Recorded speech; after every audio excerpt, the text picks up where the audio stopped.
김희수 후보자도 덜컥 멈춰섰습니다. 국회 보이콧 으르렁이란 단어를 저희가 한번 써봤는데요. 이 청와대와 야당, 이 허니문은 취임 한 달 만에 이대로 끝나는 건지 모르겠습니다. 김희수 헌재소장 후보자의 청문 보고서 채택이 결국 오늘 오전에 불발됐습니다. 국회 인사청문회 회동 모습 영상부터 만나보시죠.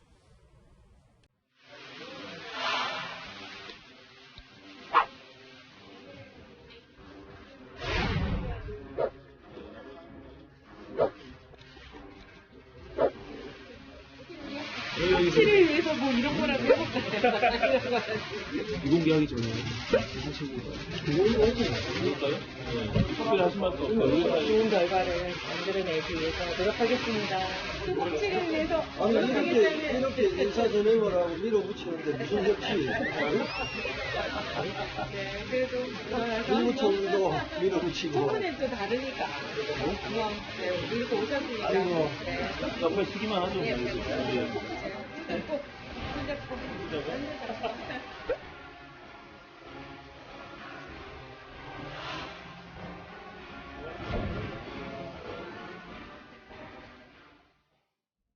저 자리에 엄청 불편했겠습니다. 위원장 의원님. 네. 김희수 후보자의 청문 보고서 채택이 불발됐는데 야당에서는 좀 편협적이다 뭐 이런 얘기까지 하더군요. 참 진선미원이 애를 많이 쓰시네요.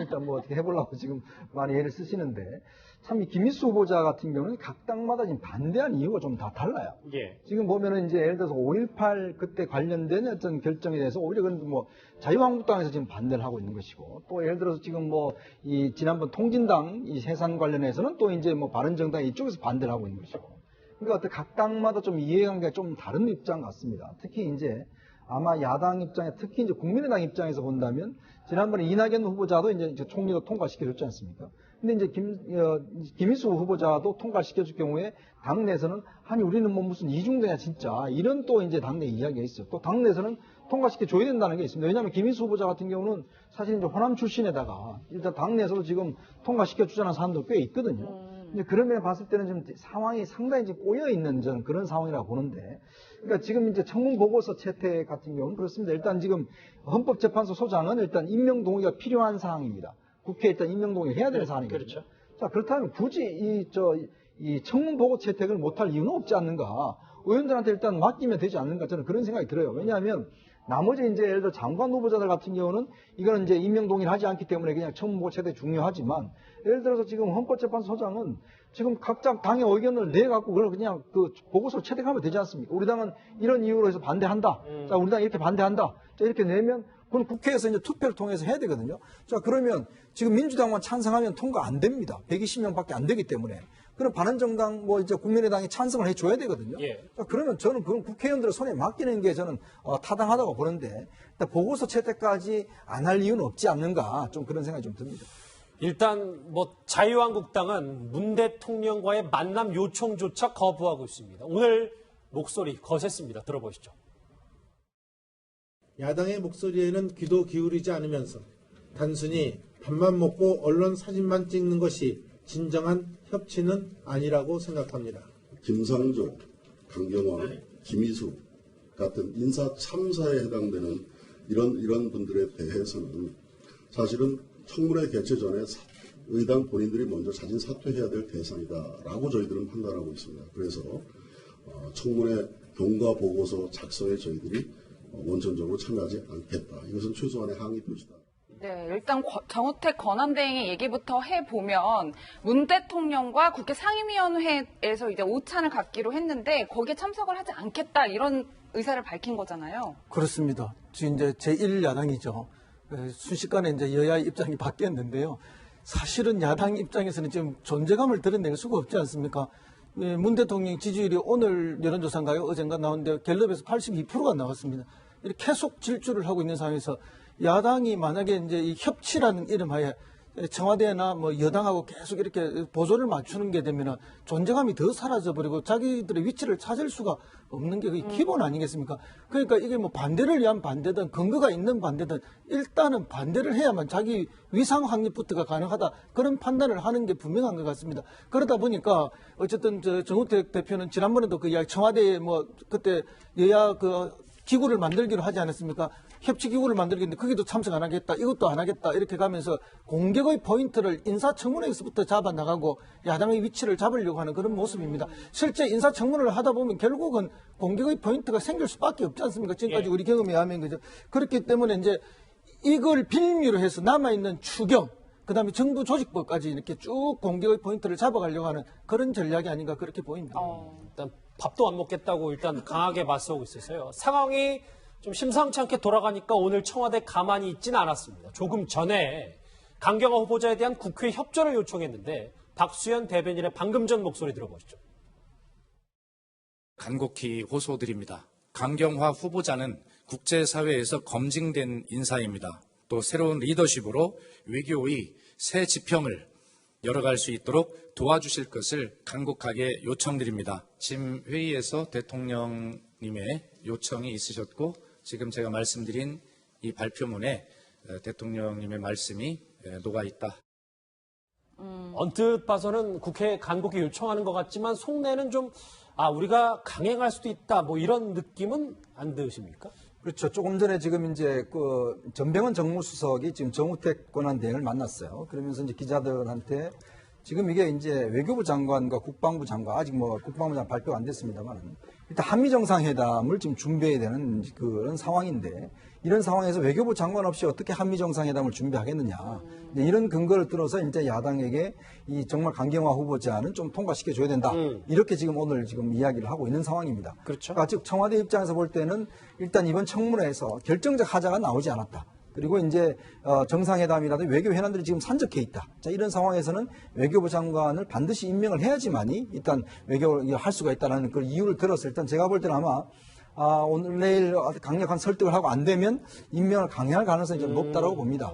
왜냐하면 이건 이제 현실적인 필요성 때문에 이제 그런 것 같은데 문제는 이제 뭐 사실은 지금 어떤 여러 가지 정황을 따져보면 지금 뭐 청와대 입장에서 굉장히 좀 급박한 상황이죠, 사실은. 그렇지만 사실은 이제 그 이번 청문회 과정을 보면 강경화 후보자의 어떤 외교적 자질 이런 것들이 상당히 좀 문제가 많이 나왔잖아요. 물론 뭐 사적인 어떤 사생활적인 문제도 마찬가지지만 더구나 그보다는 더 사실 이제 외교 능력에 있어서 어떤 여러 가지 문제점이 나왔기 때문에 이제 그런 문제에 대한 어떤 좀 제대로 된 이야기나 이거 없이 사실 할 경우는 야당 입장에서 보면 지금 통과시켜주기가 쉽지가 않죠. 그러니까 그렇기 때문에 제가 볼 때는 아마 강경화 후보자의 어떤 강행을 한다라면 전국 정색은 상당히 피할 수 없지 않을까 그렇게 좀 예상을 해봅니다. 예. 그렇지만 또 통과 안 해줬을 때 강행 안 할 수도 없는 거 아닙니까? 지금 외교부 장관 후보자를 바꿔가지고 한미 정상회담이 될 수가 없지 않습니까? 주무장관이 없는 정상회담이라는 게 있을 수가 있습니까? 이렇기 때문에 이게 이제 계속 야당이 발목을 잡으면 이게 진짜 발목 잡기 위한 발목 잡기다라는 이야기가 나올 수도 있고 그럼 결국 청와대는 야당의 눈치도 봐야 되지만 국민의 눈치를 더 많이 봐야 되기 때문에 국민의 여론이라든지 국민의 눈치를 보아서 결정할 수밖에 없는 게 청와대의 입장이다. 지금은 결국 그렇게 흘러갈 것이라고 예상이 됩니다. 예, 박 변호사님 네. 두 분의 말씀만 들어봐도 간단치 않은 문제다라는 느낌이 드는데 야당에서는 지금 국회 보이콧 얘기까지 나오고 있단 말이에요. 정말 저희가 가볍게 여길 문제는 아닌 것 같아요. 자유한국당의 김선동 원내수석 부대표는 지금 만약에 강행이 된다 그러면 보이콧을 하겠다라는 거거든요. 강행인데 다 마찬가지. 김상조 후보자는 뭐 쉽게 통과될 것처럼 보이는데 마찬가지입니다. 김상조 후보자 부인도 지금 검찰 고발한 상태고 그래서 이게 보이콧이라는 게 이게 사실 한 명도 통과를 안 시켜주겠다는 뜻으로 지금 비춰지기 때문에 뭐 이렇다면 결국은 인사청문회 자체가 뭐 한 명도 통과를 못한다 이게 말이 안 되는 상황이거든요. 그럼에도 불구하고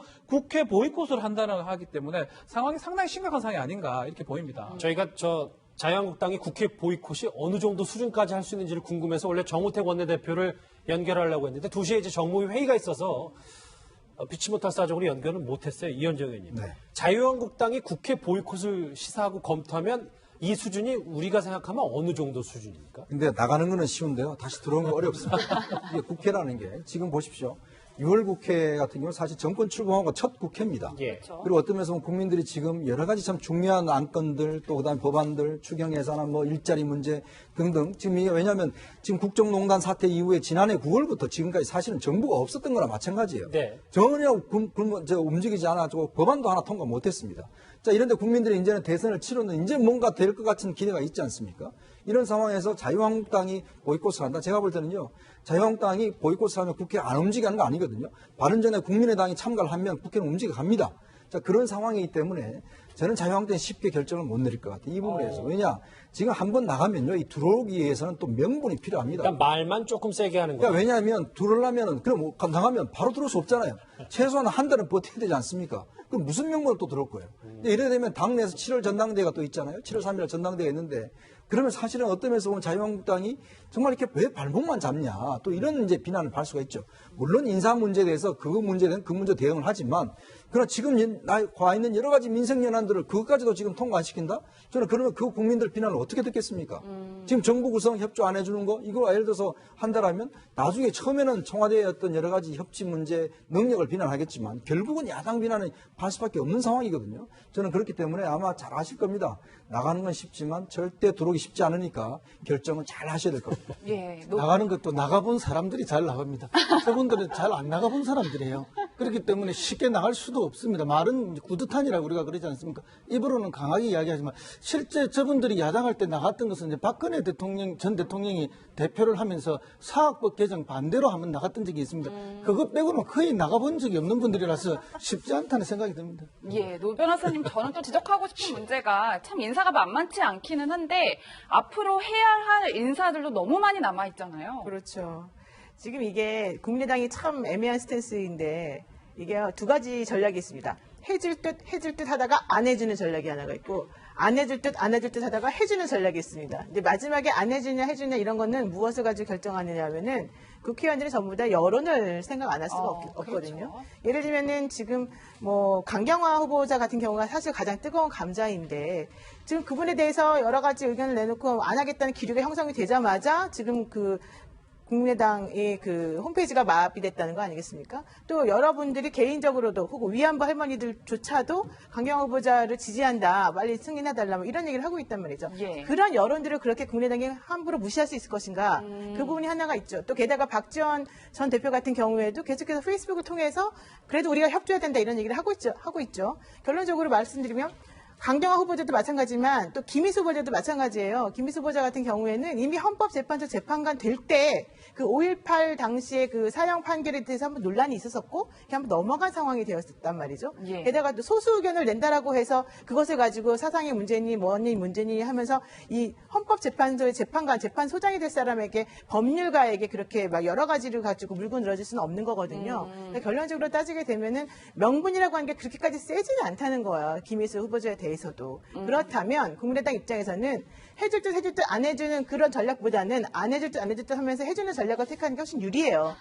지금 이 국민의당이 원래 안 그랬는데 이런 식으로 태도가 바뀐 이유는 우리가 이중되냐, 우리가 무슨 뭐 민주당 이중되냐 이런 소리를 들었기 때문이에요, 사실은. 뭐 본질적으로 이 사람들이 싫어서 하기보다는. 그러니까 제가 봤을 때는 이 지금 자유한국당이 저렇게 세게 나가는데 오히려 국민의당 입장에서는 이런 중간에서 뭔가 우리가 캐스팅푸트 가지고 있다라고 하는 거를 충분히 각인시키면서 국민 여론을 따라가는 게 훨씬 더 당면에 도움이 되고 혹시 그 본인들의 그 당이 앞으로 나아갈 방향에 대해서도 좀 더 유리하지 않을까 생각합니다. 예. 김희수 후보자 인준도 지금 쉽지 않아 보이고 뭐 강경화 후보자에 대해서는 뭐 김상조 후보자뿐만 아니라 다 자유한국당에서 국회 보이콧 얘기까지 나오니까 문 대통령 입장에서는 지금 저렇게 얘기를 간곡 호소할 수밖에 없는 입장인데 또 하나 좀 문 대통령에게는 글쎄요 이건 뭐 좋지 않다고 해야 될지는 잘 모르겠습니다만 배우 문성근 씨가 이제 탁현민 청와대 행정관을 두둔하면서 이게 또 뭐 하나 논란이 되고 있다면서요? 탁현민 행정관이 의전 비서관실의 행정관으로 지금 됐는데 사실 언론에서 어떤 얘기가 있었냐면 여성 비하라든지 책 문제 때문에 좀 문제가 되는데 문성근 씨가 공개적으로 탁현민 씨를 좀 칭찬하는 글을 좀 SNS에 올렸습니다. 그래서 뭐 이게 사실 행정관이기 때문에 행정관의 어떤 임명 문제까지 이렇게 뭐 얘기하는 건 그렇지만 탁현민이라는 사람 자체가 되게 유명하기도 하고 뭐 그러다 보니까 이 유명세가 있기 때문에 그 선임 과정에서 논란이 좀 됐긴 됐는데 또다시 글을 또 씀으로써 혹시 또 글부 부소렴 될지 않을까 이런 논란이 되고 있는 그런 상황입니다. 저 얘기를 좀 해보도록 하기 전에 네. 잠깐 속보가 들어왔는데 오전에는 이제 김희성제 소장 후보자에 대해서 채택이 불발됐잖아요. 오후에 지금 2시 정무위가 열렸는데 김상조 공정거래위원장 후보자 청문 보고서 채택도 같이 불발이 됐습니다. 위원장 의원님. 돌아가는 분위기가 진짜 문 대통령 입장에서는 만만치 않습니다. 예. 일단 이제 국민의당에서는 김상조 후보자에 대한 이제 고발을 전제로 해서 감사원 조사를 전제로 해서 찬성을 하겠다 이런 입장을 밝혔는데 이거에 대해서 민주당이 강력히 반발했죠. 예를 들어서 지금 부인의 그 학교 이 교사 채용이라든지 이런 거에 대해서 감사원 조사를 해라. 그러면 우리가 동의를 하겠다는데 민주당이 받을 수 없다라고 한 것인데 일단 이제 청와대에서는 다음 주 월요일까지 청문 보고 채택을 해달라고 이제 요청을 해놓은 상황입니다. 자, 그렇게 되면 이게 이제 만약에 요청하지 않으면 그다음 대통령이 그냥 임명을 할 수가 있어요. 이제 그렇기 때문에 김상조 후보자 같은 경우는 그런 수순을 좀 밟아가는 것이 아닌가 저는 좀 생각이 들고 일단 김상조 후보자에 대해서는 지금 바른정당과 국민의당에서 또 자유한국당에서 각각 지금 고발을 해놨습니다. 그러니까 조사를 해달라고. 그렇기 때문에 저 문제는 아마 김상조 후보자가 이제 그 위원장이 되더라도 사실 계속 좀 논란이 계속될 문제 같아요. 근데 참 우리 국민들 입장에서 볼 때는 물론 뭐 문제가 있으면 저걸 하고 좋지만 이 국회 자체가 저렇게 이제 안 움직여가는 데에서는 참 답답한 측면들이 좀 많이들 계실 거예요. 그럼 말씀하신 것처럼 문 대통령은 김상조 후보자든 강경화 후보자든 안고 가겠다, 강행하겠다 뭐 이렇게 봐야 되는 거예요. 일단 이제 김상조 후보자는 안고 가겠다는 입장을 분명히 했죠. 다음 주 월요일까지를 이제 적시를 해서 예. 월요일까지 안 하면 이제 하겠다는 걸 했는데 이제 강경화 후보자 아직 이야기는 하고 있지 않죠. 일단 청문 보고서 채택 불발됐습니다. 국회에서 여러 가지 소식들이 들어오는데 다시 돌아오겠습니다. 아까 문성근 씨와 탁현민 청와대 행정관 얘기를 해봤는데 이 목소리를 한번 듣고 와야 될 것 같아요. 지난 2013년에 국정원 대선 개입 사건이 불거졌을 때 문성근 씨와 함께 이 탁현민 행정관이 항의 성명을 발표하기도 했습니다. 그 목소리 한번 같이 들어보시죠. 특별한 어떤 무엇이 아니라 안도현으로 혹은 문성근으로 혹은 조국으로 혹은 탁현민으로 혹은 주진으로 자리에 선 거고요. 앞으로 이 자리에 계신 사람들뿐만 아니라 개인의 입장에서 자신들의 요구를 혹은 주장을 하실 필요가 있다고 생각합니다. 이전까지의 어떤 운동이나 혹은 그 흐름이 단체와 조직 중심이었다면 어쩌면 이번에는 그런 개인들의 분노들이 모여야 이 엄중하고 위중한 문제를 해결할 수 있지 않을까 이렇게 생각합니다. 예, 물론 탁현민 행정관이 사과의 글을 쓰기도 했지만 여성으로 그 논란이 됐던 글을 읽어보면 약간 불편한 건 사실인데 그럼에도 불구하고 문재인 대통령이 안고 간다. 저희가 이렇게 보면 될까요? 네, 저는 사실 그 부분이 좀 유감입니다. 지금 우리 이제 앵커님은 너무 이렇게 약간 불편하다라고 표현하셨지만 전 매우 불편했었거든요. 그러니까 지금 그분의 사과 방식이 물론 그분이 나중에 사과를 했죠. 당시에는 본인이 뭐 치기 어렵고 이제는 달라졌다라는 말을 하긴 했지만은 그럼에도 불구하고 이제 의전행정관이라고 하는 사람이 가지는 위치나 그분이 해야 되는 행위 일과 관련해가지고 저런 식의 사고 방식을 잘못된 것을 가지고서 간 사람에 대해서 끝까지 이렇게 데리고 가는 것이 맞느냐 이런 부분 생각해 볼 수 있어요. 그런데 이제 그럼에도 불구하고 아무래도 이제 문재인 대통령 같은 경우에는 이분과의 관계가 몇 년 동안 오래 지속이 되어 왔었고 그동안에 그분이 보여주었던 여러 가지 일처리 방식이나 이런 것들에 대해서 신뢰하는 분이 많았던 것 같아요. 그래서 이제 그냥 행정관이니까 특히 뭐 다른 그런 분이 아니니까 그냥 본인이 일단은 안고 가는 방식으로 좀 채택을 한 것 같은데 이런 것을 계기로 해서 이 탁 행정관 스스로가 정말로 절체부심하고 오히려 이제 이런 잘못된 사고 방식에 대해서 사과하는 모습을 보이는 그런 좀 올바른 좀 행동 보였으면 좋겠습니다. 알겠습니다. 지금까지는 소가리를 하고 있는 문 대통령 얘기를 저희가 한번 쭉